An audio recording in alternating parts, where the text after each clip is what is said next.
for you to be here now in Boston, what does this opportunity mean to you? And I walk in and I just have a look on my face and I'm like, we're the interim coach of the Celtics. And she's like, shut the F up. Not many crowds can do that, but the Boston fans, they have that effect. Like we asked each other like, yo, do you want to be here? And we both was like, yeah. He's also like the type of guy that's always trying to make the right play. Like we've talked about, he's mature beyond his years. It's like, all right, if you want to break us up, the grass is not always greener. Good, like knowing who you are, knowing what you do, but also like having that confidence is like, if the team needs me, I'm ready. And he's very underrated. Like, I don't know, I heard there was a lot of talk about this top 100. Like, it's insane how he's not in the top 100. Whenever it's your turn to make a play and the team needs you to make a play, you just got to be ready to do it. So it's just about believing in something, but then teaching it, organizing it, and working at it.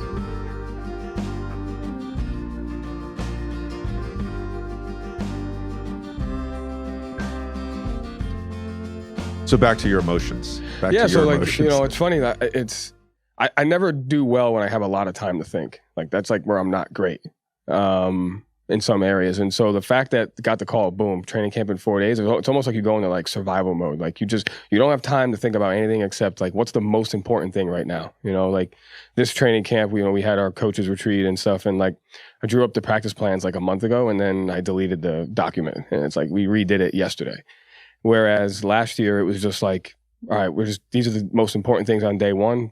Like we're just doing that. These are the objectives. And so it's almost like you just kind of went into like, you don't have time for anything other than figuring out what's most important and going from there. So it actually kind of helped me a little bit in year one of like, if I went into a situation in year one and I had to think a lot, I think it would have been a little bit like, do we do this? Do we do that? So it wasn't too bad. I think it was more about how was it going to affect my wife, my family. Because I get home, it's like 10 o'clock. I had to meet with Brad. And, she's upstairs, like, making the bed. And I walk in, and I just have a look on my face. And I'm like, we're the interim coach of the Celtics. And she's like, shut the F up. And I was like, no, we are, really. And, like, she didn't even know what to say. Usually when something like that happens and it kind of throws into your family, like, it can be negative. But I think that situation, from that moment on the entire year, it brought our marriage closer and our family closer. And I thought that was like the coolest part. Is she from New England too? No, she's from West Virginia. Okay. All right. Got it. So you're saying because of the timing, it actually was a benefit. So your head wasn't spinning at all. It wasn't spinning at all. Like I knew I was going to struggle. Like I wasn't sitting there saying like, oh, I'm ready. I got this all figured out. Like I was like, okay, like I know I'm going to screw up here. I know I'm not going to be perfect. I know practice isn't going to go great some days, but I think what made it a little bit more comfortable was I had been here for 3 years. I had built relationships with the players, with the organization. I had worked for Brad as an assistant. And so I was able to use a lot of the data that I already had to kind of just go forward. Yeah. So I wasn't definitely like, oh, I got this all figured out. I was like, okay, like this is going to be really hard. But I tried not to think too far ahead. Like I was just like, I'm only going to worry about now to training camp ends. And then when training camp ends, we'll just figure out like the first 20 games and then we'll see what happens. Like I didn't know I don't even know what we won. Like what was our record? I have no idea. 57? No, I'm saying that like 20 game mark. We went on that run. Right. I had no idea that was going to happen. Yeah. Like, so it's almost. I think you were 18-2, weren't you? Something like that. But like it's when you have no expectations, it actually makes things a little bit easier sometimes as opposed to having expectations and then your expectations not getting met. Did you had a little bit of a bigger initial jump on the scene than Jaylen did. And I know he's older than you. You guys were different draft classes. He had a little bit of a slower start to his career. When you first got there, was it pretty obvious that he could be as good as he's been for the last few years? Yeah, for sure. When I was in college, like I've known JB since high school. So I knew like the player he was in high school. And, everybody's pretty good in high school, but, he went to Cal. Those West Coast college games, I never really stay up to watch. But I would watch the Celtics, when they were on TV, and that was when IT was averaging 30. And I remember my first week of getting to Boston, and it was before training camp, so some of the guys were in, we playing pickup and stuff. And two things stood out to me. I didn't realize how good Terry was. Like, in an open gym setting at the time, I remember calling like my friends and family back home And they like, how pickup going? How's Kyrie? I'm like, you know, Kyrie's amazing. What's his name? But I'm like, Terry is like ridiculous. Like, they should like let him do more. And I realized the same thing about JB. I'm like, there are a handful of guys that could go from any team and be who they are. But there's a majority of guys that I think the right situation brings out the best in them. And, you know, JB was a rookie then, and, you know, they had a lot of veteran guys his first year, so he didn't get as much opportunity. And that's all I really credit, I guess, his slower start to. But he's one of the most hardworking guys that I know. And I think the best thing for his career and mine is being on the same team and, you know, relatively same age and position and pushing each other just every day in the games and in practice, working out together. You know, I think that's been very beneficial for both of us. There's been chatter. There's been a contingent of people that have, in the media, fans, NBA Twitter, that have talked about breaking you guys up, trading one of you. Do you talk with JB about that? Is there an open dialogue about that? Yeah. We've had plenty of talks. I think it's really picked up this year, especially in the beginning of the season. And, you know, we had plenty of talks of like we asked each other, like, yo, do you want to be here? And we both was like, yeah. Like, and he was like, bro, I don't understand. And I was like, man, if you really think about it, we've had way more success together than, you know, this year and you know, what we didn't accomplish last year. JB's been in 3 conference finals. I've been in 2. And like you said, I think we're both still very far from our prime. And I think what people don't understand is like, all right, if you want to break us up, the grass is not always greener. Like, there's not a lot of guys in the NBA like JB. Like, so, or if you want to get rid of me, like, you know, not to toot my own horn, but I think I'm one of the best players. So I couldn't imagine why you wouldn't want to have 2 of the best players that are under 25, you know, on your team. And yeah, there are certain rough patches throughout the season, but we've won way more games together than we've lost. What was your sort of reaction individually, of course, and you can address if your team talked about it, but what was your sort of reaction individually when Marcus made those comments earlier in the season about you and JB and you guys needing to pass the ball? It caught me off guard, for sure. And I think what you have to, I guess, understand, I think with being in the NBA is, especially sometimes after, you know, we had just blown a 18-point lead or something to Chicago. Like, this is beginning of the season, we probably like 2-5. You know, everybody's frustrated. We all on edge a little bit. So when I seen it, I was like, I seen it. I wasn't angry. I wasn't mad or anything. I just waited till the next day, and I saw Smart at their facility, and we sat down and talked. And I think it was a very, it was a great talk, actually. You know, we'd had some time to sleep. You know, the adrenaline was going from the game, and you know, he apologized for, you know, what he said, and you know that was something he shouldn't have said in the media, and that they got his words mixed up or whatever. And I didn't take offense. You know, I started off by saying, listen, bro, I'm not perfect. Like, I make mistakes. I still got a long way to go from where I'm trying to get to.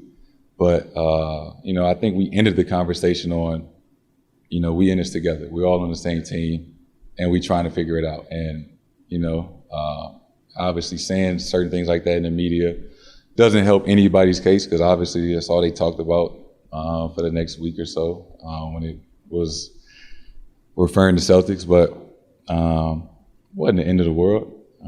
No harm, was no foul, and you know we're past it now. Yeah. You can go back. I mean, I think about, you know, my own career, free agency decisions, injuries, you know, certainly play a part in your sort of story. And you think back to dumb shit. I think back all the time to dumb shit I did when I was young. And I think what I realize, and I think you're at this point too, is like, not many players in the NBA's careers are like this very linear, smooth thing. There's like a lot of ups and downs, and you're dealing with a lot of shit. Meanwhile, you sort of have this responsibility to always be improving, like always be working towards mastering your craft. And as you get older and older, it becomes, I think, more solely just about winning.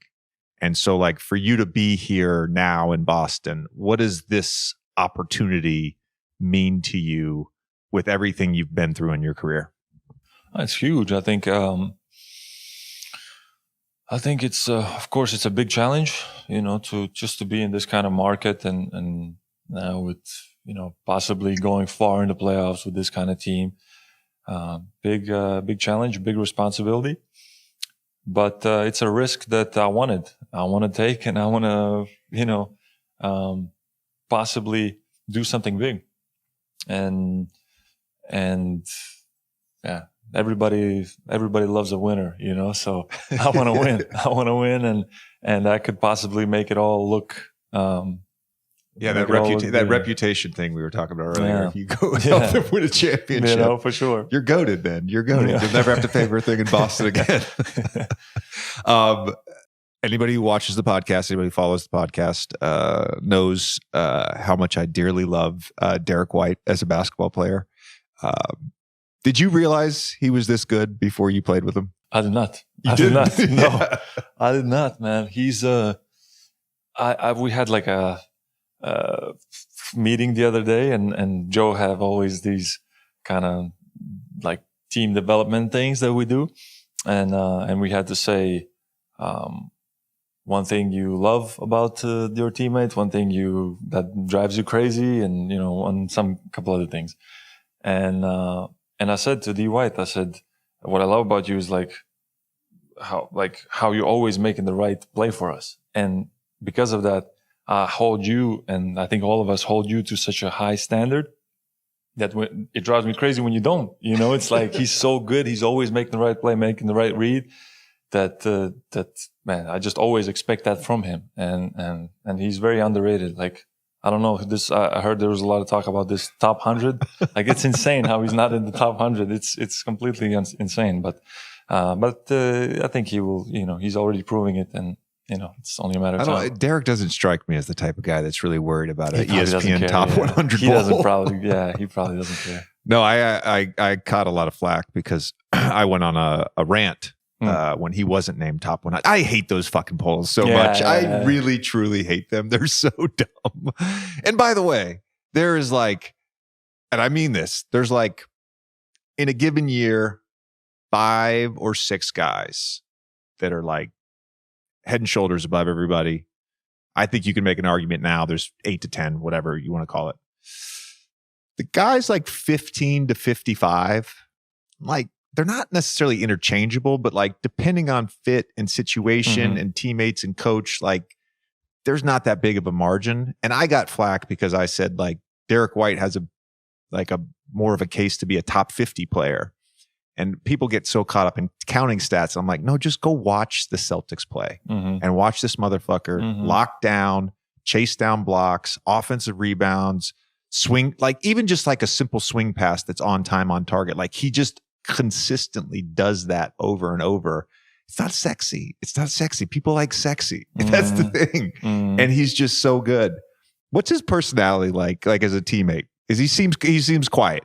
No, he's always joking around. He's like, he has a fun personality. He's real cool and chill, and but he's always messing around, and you can definitely hear his voice in the locker room. Yeah. The guy that I assume you knew was good coming here is Jayson Tatum, and it seems like he really has embraced being the face, the guy, embrace the responsibility, the good and the bad, and all the stuff that comes with that. Just being around him now every day, what are some like things that have really stood out about him as a player, a leader, a teammate? No, one thing I love about him, how like stoic he always is. You know what I mean? He's always just boom. He's never like too high, too low. Always like his emotions are under control. And he's also like the type of guy that's always like trying to make the right play. And a lot of times it's him attacking, him shooting, of course, for us, you know. But he's always like he has the right character for the game to lead a team to win it all. You know, he has it, you know. And yeah, he's from what I've seen, he's great locker room, great with everybody in the organization, and he has the right character. Early impressions of Boston and just being here, this team, Coach Mazzulla, the fan base. How's it been? It's been great, honestly. Fans welcome me with open arms here, day one. Joe has been great. Playing at TD Garden is special, you know. What else can I ask for? Playing with these kind of guys, these caliber players, it's just it's a perfect scenario.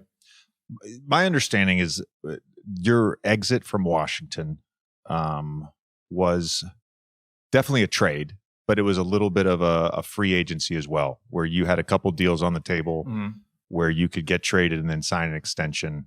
And correct me if I'm wrong, but you took less money to come here. What was it about this opportunity and Boston and this team that made you want to do that? Yeah, no, just the ability to win a championship, compete for a championship, you know. That's what excited me, that opportunity. And when that was presented on the table, I didn't think too much about it, you know. I knew my game would fit well with JT and JB and the guys that were here. So, yeah, I was just hoping that because of the trade deadline and when it was coming close, like it was like last moment and I didn't know what was going to happen. But when it came true, I was really happy. Right, because you had to opt in as part of the trade, right? Correct. So it came down to the end of June, essentially. Exactly. Yeah. The podcast I did with Joe, we were just discussing it. I know you didn't watch the whole thing. It's okay. But one of the things that he said to me is he said, we haven't seen the best of KP because he hasn't been on I'm paraphrasing this. He did say we haven't seen the best of KP, but he says because he hasn't been on a championship level team in a high pressure situation late in the playoffs. You know, that sort of notion of coming here, being on what I would describe as one of the most relevant teams in the NBA, legacy franchise, and some of the other experiences you've had, particularly in Washington. I said this when you got traded. I was like, most people don't know this, but Kristaps Porzingis had his career year last year in Washington, but nobody was really paying attention. How much did that just factor into it? The relevancy versus, I happen to know one of the other options. I'm not going to say it out loud, but just the relevancy of being on a team that's in the spotlight. No, it definitely, I got a taste of it when I was in New York, and that was one of the biggest stages you could play on, and I enjoyed that so much. But honestly, it was more about just being in a team where I can actually win. Like winning was more important than, being in the biggest market, but if you can combine those two, that's even better, I think that the thing I'm curious about though is like the pressure of being on not even just a team in the spotlight, but being on a team that has been to the finals recently, has been to a number of conference finals recently, traded away one of the sort of culture makers to get you. As you had months leading up to the season, I know you spent some time here in the preseason, but did you sort of wrap your head around that pressure that was going to come with this season? Yeah, no, that's what I wanted. I wanted the challenge. I wanted to be challenged. I wanted to maybe okay, my last year in Dallas, the year before I got traded, right? I didn't have the best playoff series. We got kicked out of the first round. And now I'm like, okay, I have to prove to everybody that I can play on a playoff team or a championship caliber team and perform and remind everybody, okay, that can happen, but here I am, and just the idea of that challenge was like, okay, this is what I want. Have you noticed anything about the guys on the team, the organization, Joe, just in terms of like the different mindset with this team versus some of the other teams you've been on? Like even just night to night in a regular season game, how is it different? How does that sort of manifest itself? Oh, you definitely feel like the culture and even the history, like here, it's very strong, right?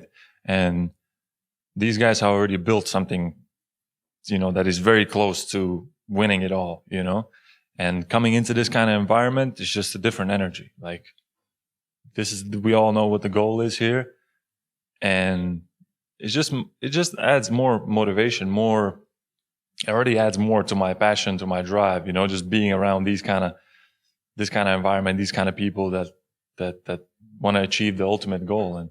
And for me, that's all I can ask for. So I believe it was ESPN. It may have been The Athletic, and I apologize to whoever wrote the article, but there was an article within the last 7 to 10 days talking about this meeting that Jayson Tatum organized amongst the 6 starters. And it was a really good article, but it never really went into how you guys decided on Al, like as being the odd man out. It's obviously somebody had to sit out, right? And I think Al is the type of leader, the type of guy that we all said it, like in that meeting, that, hey, look, we don't care. Like, of course, JT and JB is not going to come off the bench, right? But the rest of us, we said, like, whatever. Like, we're whatever. You said that as well. Yeah, of course, yeah. But realistically, like, Al is really, like, this guy will give everything to the team. Like, he like, the most selfless, like, guy you can find, and great leader for us. And at the end, it's just kind of, JB said something, and then I don't know how it got to the end point, but we all knew, like, Drew said it also, and I guess Al was he was cool with it, and we all have to sacrifice a little bit, right? And I think Al just didn't care. He just took it. Yeah, Al's great. There were 3 things that got me really excited about the fit of you being on this team. One of the things was the potential to actually play 2-man game, because I've talked with Joe a little bit about this, and I've said this publicly. I felt at times there was a lot of redundancy with the skill set between JB and JT, and there wasn't someone for them to go play 2-man game with. And the early returns, specifically on that second side, left side, with you and JB and 2-man, has been really good. How has that chemistry sort of evolved? Apparently you guys are now best friends on and off the court. You've replaced somebody, I guess. Yeah. Honestly, it has been very natural. Like, just my game mixing with JB and me starting to understand where JB is most comfortable in, and we're just playing off of each other. He's a willing passer. He's a good passer, and me, like, mixing the rolls and pops, and he likes to play that 2-man game. And same with JT. Just, I think, just JB going downhill, curling, all those, very dangerous, and then I get a lot off of that, and he makes the life easier for me. So I think it's just very natural. I asked Joe about one of the games I had. I think it might have been the Brooklyn game a couple of weeks ago, just about in the half-court sets, you picking and popping sometimes, picking and rolling other times, even before you got here. Mm-hmm. Has that always just been a feel thing for you? Or is it a specific play that you're like, I know I'm going to roll, or I know I'm going to pop? Or are you just feeling that out based on how they're playing the coverage? Yeah, I try to, I talk to the coach, like my coach, DJ, and ask him what he thinks, how they're going to defend me, right? So I try to visualize, okay, this guy's going to be maybe going to switch, whatever. I go through, like, the certain scenarios that can happen. But then it's also like a read in game, and if I see them make an adjustment, then I have to make an adjustment offensively. I have to set the screen a little bit different angle, low side and roll, and it's all kinds of things go into that. So, but usually I try to prepare pregame and see how they played other type of players that are similar to me, maybe. Yeah. The second thing that I was excited about, and I know this has been a point of emphasis for Joe going into the year, was posting up more. He wanted the roster to be able to post up more, specifically you and Jayson and Jaylen. And again, like this is anybody can find this data anywhere. KP, this season you're top 3 in the league in points per direct post. You were second in the league last year, and you were top 15 in 22. Not a lot of people know that you were second in the league last year in points per direct post up. That part of your game, because I played with you, and it was something that I felt like at times we sort of went away from. Yeah. Do you feel like you've gotten better since Dallas? You've figured out more? The one thing I've noticed a lot is I think early in your career when you had smaller guys on you, you would turn and just try to shoot over the top. And now you're doing the Joel Embiid, Brook Lopez rip through, right, trying to bait the smaller guy to reach down on it. How just has your post offense evolved? It has definitely evolved. Like, to be honest, like I wasn't that efficient in Dallas, and it's just the reality. I wasn't getting as many looks, so I never really developed like a decent rhythm. And you start to, the sweep through isn't as good looking, and you don't get the foul, and then you miss, and it looks terrible. It's just like, and I was like, come on, man, I'm not like this can't be happening. So realistically, I wasn't as efficient in Dallas, and then and in Washington, I was getting more touches and got a good feel for it again, and good rhythm. And then just kept on improving, like looked at my game realistically, like where I wasn't efficient, what kind of shots I wasn't efficient at, and analyzed all those kind of things. And yeah, you could see it in the numbers last couple of years when I've really paid attention to it. It has went up. Yeah. And the third thing, rim protection. Top 5 this year in effective field goal percentage at the rim. Top 10 last year and top 10 the year before. And thank you, JJ. That's nice of you. I feel like now, especially after last year and how you played so far this year, now we can say like Kristaps Porzingis is a good defender. That was a huge knock though at times in your career. And I feel like at times even you got picked on, you got targeted. Mm-hmm. And now you're in a situation where you can play drop, you can play switch. The preparation for that, the work on that, like how did you improve over the last few seasons defensively? Just I have to like take responsibility. Like when I was in Dallas, coming back, like my first year in Dallas, I don't know what the numbers say, but from field wise, I was pretty good. Second year when I got hurt, coming back from injury, and I was so stationary. Like honestly, like realistically, the criticism that I was getting, it was, for a good reason. I wasn't as good defensively. And then again, my last year with Dallas a little bit, I think it was better, but here in Washington, I again really paid attention to it and try to improve. And I try to bring it now here in Boston. And as you can see, the numbers are good. I was going to ask about Jayson and Jaylen. To this point now, you when you got to Boston, they were arriving. Jaylen got there the same year you got there. Jayson the year after. Their maturity at such a young age is rare. I mean, obviously they're incredible talents, but was that something that you were surprised by when you met them? Both when you started playing with them, but even when you just met them just as dudes. Yeah, I was very surprised when Jaylen came in. Just hearing him talk, just. Seeing kind of his vision, what he was about, it's something that really surprised me. I'm like, man, this guy is 19, 20 years old, and he's already seen things so clearly, and he knows what he wants. He knows what he's trying to accomplish. Obviously, he needs to figure it out on the court, but just as a person, just very put together. And Jayson was the same way. Jayson came in and it's kind of like an old soul, like he just from summer league, like as soon as I saw him playing in summer league, how poised he was right away. I was like, man, this guy's different. And it was one of those things that I was just very impressed with him, with his demeanor. how he kept his cool and how he went about the season. He might have not felt that way, but that's the way that he came off as. It's a great point, Tommy, because I've always been both those guys. I've always been struck by their maturity, their confidence, their poise, all that stuff. Jayson, in particular, I was really impressed with when we had him on the show last year, and since the All-Star break, he's had some rough shooting games. He's had some rough shooting stretches, and he's had some really enlightening quotes about just the ups and downs of the season. When you see him sort of going through a rough stretch, does his demeanor change at all? Does his approach change at all? Man, it's impressive because he's like we've talked about, he's mature beyond his years, but his demeanor does not change. He stays the same way. He's putting in the work every day like he needs to. He's taking care of his body.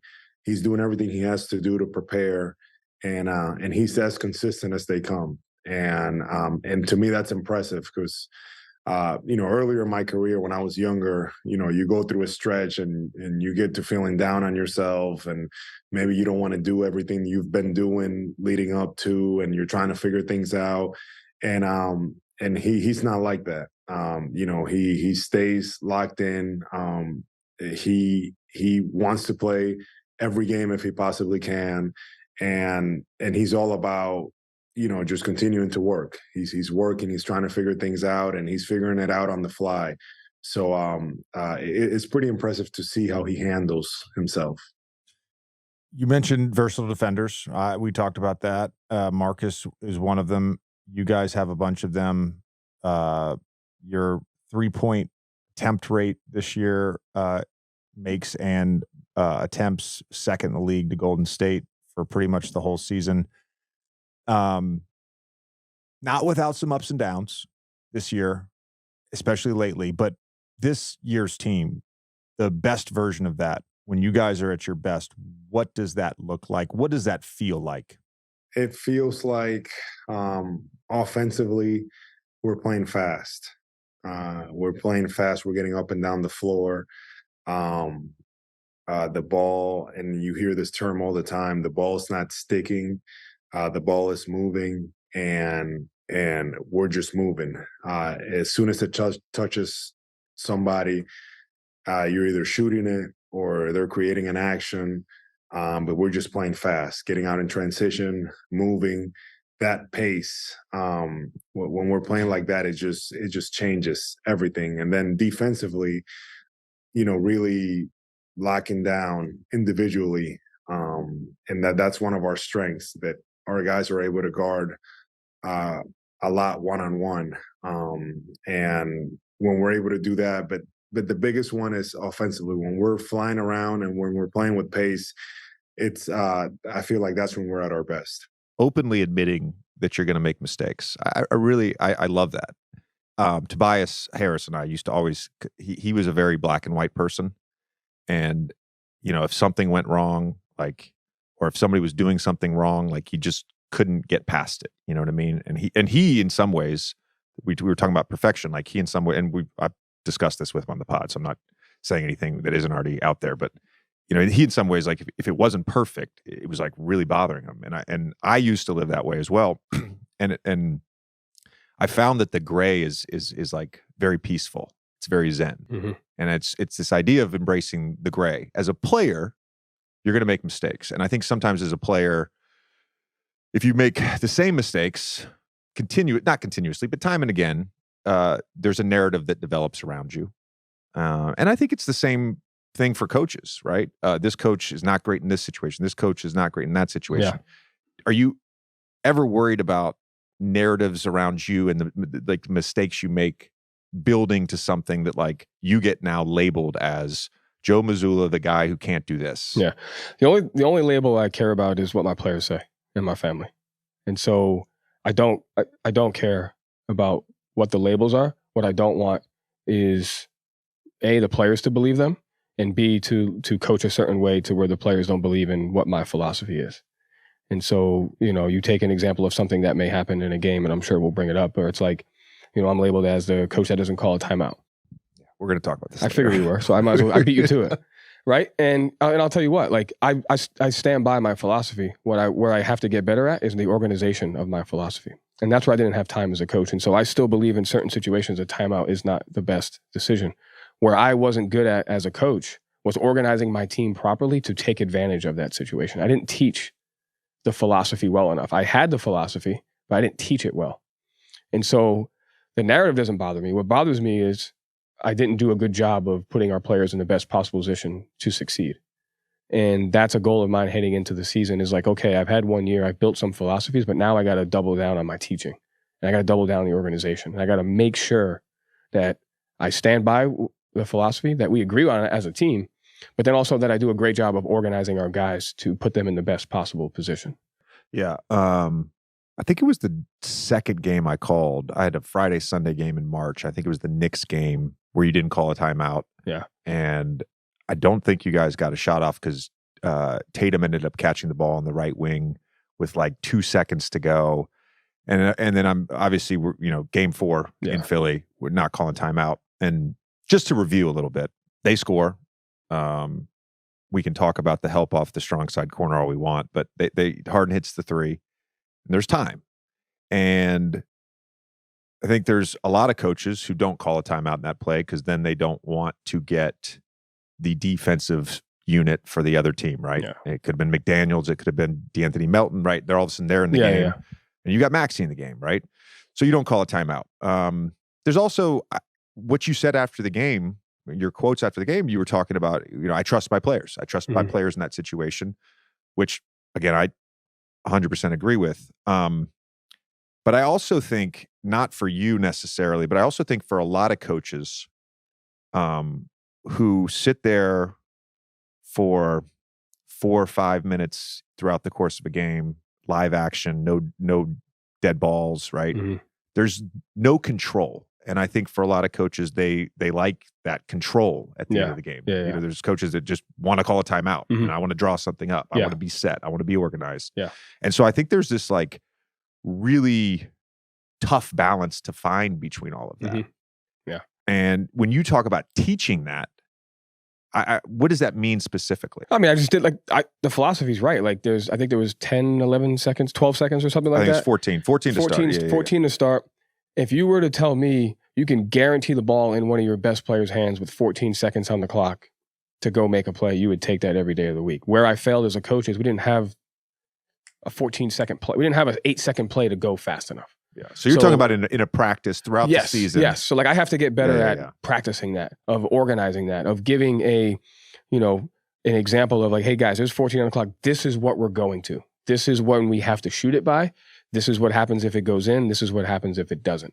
And so, like I said, I had the philosophy, but I didn't properly teach the steps towards executing it. And I think that's where you have to grow.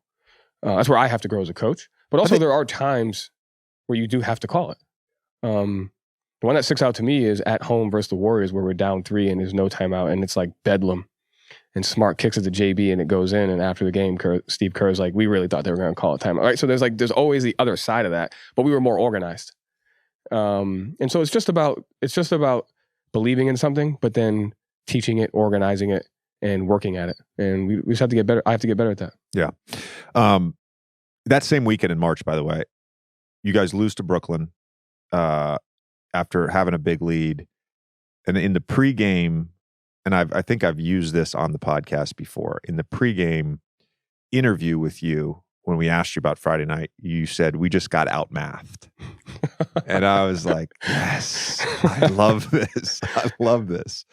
When did you embrace, we're going to talk about the three-point shooting side, but just analytics in general. Yeah. And not just using your gut and your eyes as like the guide for everything. When did that start? So this is a loaded question, right? That game was when I felt like I let my team down emotionally because we didn't have the Brooklyn game. Yeah. We didn't have, two things are true. Two things can be true at the same time. I don't know if you believe that, but I love to believe that. Of course. So we did get out math and I let our team down emotionally because we didn't have the proper tools to handle momentum swings. So from that game forward, we started putting together momentum edits and we started studying momentum within NBA games. And so maybe every other day we would have 10 to 12 clips of different pockets of the game, no matter what quarter it was, where it's like, this is why this was a close game in the fourth quarter. You're up 10 with 3 minutes to go at the end of the third, and you give up a 5-0 run. Now, like being down 5 and start the fourth is way different than being down 10 to start the fourth. And closing quarters, ending quarters, all that stuff came from that game. And so I can easily say this now. I learned from that one, right? So we really made a conscious effort. I was like, that's the game where I was like, hey, I really screwed my team. But we did get out math. And so I'm sitting in there, and it came from, so when I was a D2 assistant at Glenville my first year, I had a counter, and I was counting possessions. And a coach in the other league was like, what are you doing? And like, I was just sitting there with like a counter, possession go by, I'd get it. And like, I would do all the math from Dean Oliver's book at halftime, and I would have it. I would do it after the game, and I would log the possession, and then I would do it every 5 games. And so I was just literally counting possessions. So that's kind of like where it started. It's at the D2 level where you can do anything you want. Like you can do anything you want in Division II. Like there's 100 to 500 people at the game. You're never on the bottom ticker. If you wanted to, play 5-on-4, you would do it, and nobody would care. Like so, that's where I like became creative and innovative. And so that's kind of where it started. I was joking when we started this about your All-Star case, and I firmly believe that you have a legitimate All-Star case. After that tweet, I presented some factual evidence of the impact on winning that you have. And I think when we talk about, All-Stars or All-NBA or any of these awards, like there should be, and there is, a lot of concentration on counting stats and specifically, points per game. Your impact, I think, goes beyond that. And I'm curious about just developing the mindset around being an impactful player, and not necessarily that being just scoring the basketball every night. When did that happen? Did you have to slide some ego aside to sort of give up, the idea of being a one option or two option, but just sort of that development, whether it was in San Antonio or when you first got to Boston, about that two-way impact on winning? I think it definitely started in San Antonio. That's kind of how I got into the rotation and into the lineup, was on the defensive end, just trying to chase around the best players and make them work. And then eventually, as my offensive game just caught up to my defense. And every time I'm out there, I'm just trying to help us win. Like I'm not really trying to score 20. I don't even care if I get like 10 assists. Like I just want to help us win. And I know there's a bunch of little things that don't show up on the stat sheet that help us win games. And those are the things that I'm trying to do each and every night. And so, everybody was talking about it last year. It was like, is it okay if like you just stand in the corner? I'm like, I'll do whatever we need to do. I'm just thankful, and I'm happy to be part of the Boston Celtics organization and a team that's competing for championships. Like if I play in the fourth quarter, if I don't play, if I get the ball, I'm just going to enjoy it. I'm going to do whatever I can to help us win. And as soon as I changed my mindset a little bit to that, and not like, I didn't do what I wanted to do. It's kind of made everything a lot better, and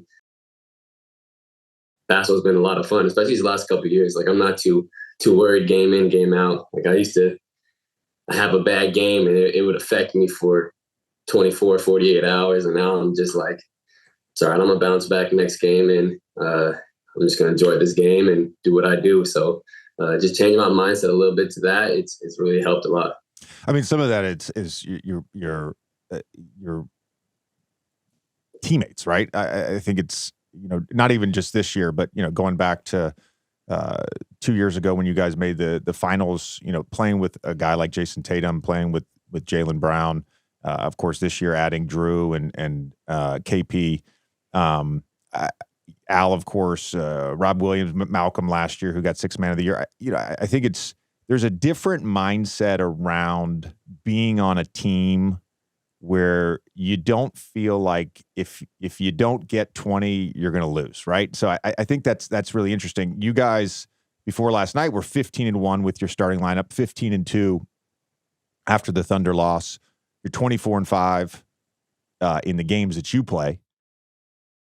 Just the night-to-night approach and mindset on being on such a good team and just having so many options and the versatility that you guys have, like going into a game. Does it get boring? Does it get boring? I would say it gets boring. I mean, everybody gives their best shot against us. Like when they see Boston Celtics on the schedule, like they're getting up for those games. They're ready to go. And so we got to be ready to go just as much as they are. So I feel like everybody just getting up and bringing their level up here, like it's forcing us to do it every night. And that's just the type of culture that Joe's been talking about since day one, and the mindset that we've had. So I want to say it gets boring, but it definitely takes the stress off. And like, I need to score 30 or I need to score 20 or whatever, or we got no chance. Like it could be anybody, any given night. And I mean, we've had games where 5 people score 20 points. Like I don't really know how many teams could say they can do something like that. And it could be anybody 1 through 9, 1 through 10, and we just got so much depth and talent from top to bottom that especially the guys off the bench get overlooked, and they just make it easy for us. I feel like the Detroit game was a good example of to your point. I have a question for both of you guys. JJ made reference to this in his case for your All-Star bid last week, but what do you think makes a good role player? Like, are there traits that all good role players you've played with have in common? Ooh, great question, Tommy. I'm very curious to hear Derrick's thoughts on this. I say, number one, you got to get over yourself. It's not about you. There's times where I won't touch the ball for 10 possessions in a row, and I just got to be ready to go for when I do get my opportunity. So it's not about you out there. Obviously, you got to defend. You got to run in transition. You got to be in the right spot. But just always staying ready, which is not easy. Everybody's like, oh, you're wide open, make a shot. You're like, I haven't touched the ball in 10 minutes. Like, this is crazy. But just stay ready, stay confident, and then be aggressive when it's your turn. I think role player, the phrase, just it there's like a negative connotation with it. There really is. Because I think you could make the argument that everybody is a role player, right? Some players' roles are to be the 1A or 1B. Some players' roles are to be the defensive stopper. Everybody has a role. I think in sort of the context of what Tommy's asking about, of course, the role player, the non-star, right? I think there's a lot of role players that are stars. I want to say that. There's a lot of role players that are stars. I think the thing that generally jumps out to me, and of course, anybody who's listening to this can obviously hear this in the way Derrick's talking, but a lot of great role players are just low maintenance. And that's, I think, where it starts. Derrick talked about getting over yourself. I think there's this balance that you have to have. You have to have some level, like all NBA players, of irrational confidence. You also have to have the balance of, I'm going to have a healthy ego about what I want to do on the basketball court and recognize what my team needs. We've heard Derrick talk about that night to night. What does my team need? And then I think there's a balance of knowing who you are, embracing who you are as a player, while also that desire for more, that desire to get better and work on your craft, like that, those things have to meld together. Does that make sense, Derrick? You know, it's like, I know who I am as a player. That's great. I know what my team needs from me, but I also want to keep getting better.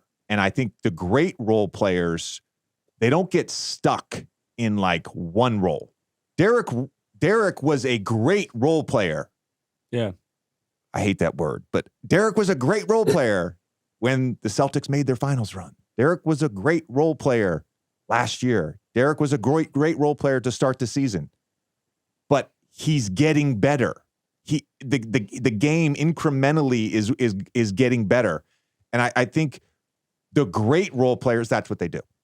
They keep getting better at the small things. They notice, and you're like, oh, wait a minute, maybe this guy is like a star, right? Where I think the average role player is like, all right, this is my role. This is what I'm going to do. I'm going to go, verticality at the rim, and I'm going to catch lobs. And then you're like, 10 years later, you're like, oh, this guy's the same role, never got any better, right? The great role players, there's that balance of like, I know what the team needs, but I'm also a motherfucker. I also have that irrational confidence. I also want to get better. So I'm going to work on my craft, and incrementally within a game, I'm not going to do anything that deters from the team, but that work is going to show itself. And that's what great role players do. Yeah, I like that. You still got to have that rational confidence. I mean, that's what I learned from Smart last year, or since I've been in the Celtics. Like anything he does, he just got the confidence, and like he'll succeed whether he means to or not. And so just learning that, and then like just always wanting to get a little bit better. So when the opportunity comes and the team needs you to make a play, like you're not nervous about it. You're not, I don't want to step on anybody's toes. Like, nah, like this is, you're in the NBA for a reason. Like you did some stuff in college where you were the guy, or stuff like that. So like whenever it's your turn to make a play and the team needs you to make a play, you just got to be ready to do it. So it's good, like knowing who you are, knowing what you do, but also like having that confidence is like, if the team needs me, I'm ready. A great example of that was the Raptors shot the other night, right? 14 dribbles, behind the back, step back, over a contest. There's some irrational confidence. Big shot. I just thought this just being in the arena, the Boston crowd does make a difference, right? It does feel like compared to other, I mean, there's a lot of good fan bases. I mean, you can ask JJ. I tell you my personal take going against them when I was in Atlanta and being in Boston. Yes, I believe they make a huge difference, and it's not many crowds can do that. But the Boston fans, they have that effect. The Garden has that effect. Here's my thing. I don't think Boston Celtics fans need any more gas, need any more confidence, need any more sense of self or worth. But I will admit, we were actually discussing this last night during the broadcast, not on air, but during a timeout. We were talking about the best road arenas, essentially the best places to play on the road. And we mentioned a few of them, but I agree with you, Al. I think as a road player, I played Boston 3 times in the playoffs, 09, 10, 18. It's the best crowd. It's the best crowd. Fuck. And like you, I mean, I played them when they won in 08. Yes, that's right. And just being there, like you were there in 09, you saw, how crazy that crowd is. Like, I mean, I just remember like I had, as an opponent, like I had goosebumps before the game. Like, I was so excited to be part of that environment. Like, just very few places in the NBA that I feel like get to that level.